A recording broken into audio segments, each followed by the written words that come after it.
માધોપુર ગામે રહેતી યુવતીને ભાવનગરના શખ્સે લગ્નની લાલચ આપીને સવા વર્ષ દરમિયાન જૂનાગઢ અને રાજકોટની હોટેલમાં અવારનવાર બળાત્કાર ગુજાર્યો હતો. ઉપરાંત તેના નગ્ન ફોટા પણ સોશિયલ મીડિયા મારફતે વાયરલ કરવાની ધમકી આપતા પોલીસ ફરિયાદ નોંધાઈ છે. ત્યારે પોલીસે આરોપીને ગણતરીની કલાકોમાં ઝડપી લઈ વધુ પૂછપરછ હાથ ધરી છે. માધોપુરમાં રહેતી અને અભ્યાસ કરતી 22 વર્ષીય યુવતીએ નોંધાવેલ પોલીસ ફરિયાદ મુજબ ભાવનગરના ઋષિકેશ કિરીટ વ્યાસ નામના શખ્સે તેની સાથે લગ્ન કરવાની લાલચ આપી વિશ્વાસમાં લીધી હતી. ત્યારબાદ 2025ના માર્ચ મહિનાથી 2026ના જુલાઈ મહિના સુધી અલગ અલગ દિવસે અને અલગ અલગ સમયે અનેક વખત જૂનાગઢની મેગ્નમ હોટેલમાં અને રાજકોટની ધ ગ્રાન્ડ ઠાકર હોટેલમાં લઈ જઈ તેની ઈચ્છા વિરુદ્ધ બળજબરીથી શરીર સંબંધ બાંધ્યો હતો.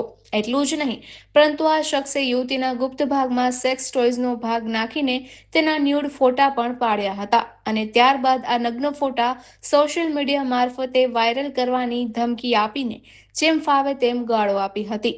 પોલીસે ગુન્હો નોંધી આરોપી ઋષિકેશની તુરંત ધરપકડ કરી હતી અને વધુ તપાસ હાથ ધરી છે. જેમાં ભોગ બનનાર યુવતીએ જૂનાગઢ અને રાજકોટની જાણીતી હોટેલમાં બનાવ બન્યો હોવાનું ફરિયાદમાં જણાવતા પોલીસે બંને હોટેલના સીસીટીવી ફૂટેજ તેમજ યુવતીને હોટેલમાં લઈ ગયો ત્યારે તેણે રજૂ કરેલ આઈડી પ્રૂફ સહિતની તપાસ હાથ ધરી છે.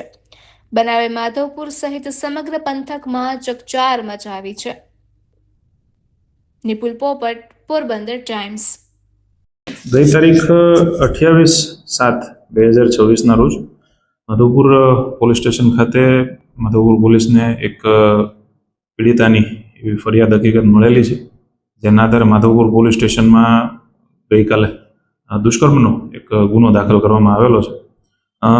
ફરિયાદની હકીકત જોઈએ તો સદર ગામના જે પીડિતા છે એમની જોડે એક ઈસમ નામે ઋષિકેશ વ્યાસ રહે ભાવનગર નાઓએ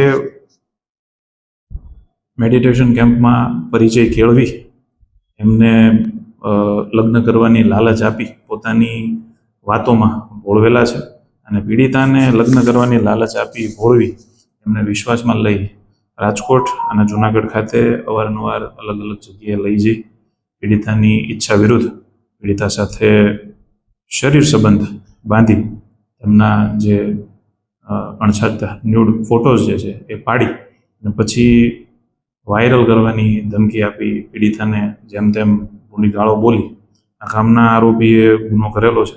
જે સંબંધની ફરિયાદ ગઈકાલે માધવપુર પોલીસ સ્ટેશન ખાતે દાખલ કરવામાં આવેલી છે. આરોપી અને ફરિયાદી આશરે સવા દોઢ વર્ષ પહેલા માર્ચ 2025માં એક મેડિટેશન કેમ્પથી એકબીજાના પરિચયમાં આવેલા હોવાનું અમને ફરિયાદમાં અને તપાસ દરમિયાન જાણવા મળેલ છે.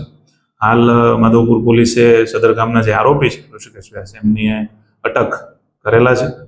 આરોપીએ જે જગ્યાએ પીડિતાને લઈ જઈ દુષ્કર્મ કરેલું છે તે જગ્યાની અને એને લગત જે પણ કોઈ પુરાવાઓ છે ટેકનિકલથી માંડીને દસ્તાવેજી એ મેળવવાની કાર્યવાહી હાલ ચાલુ છે.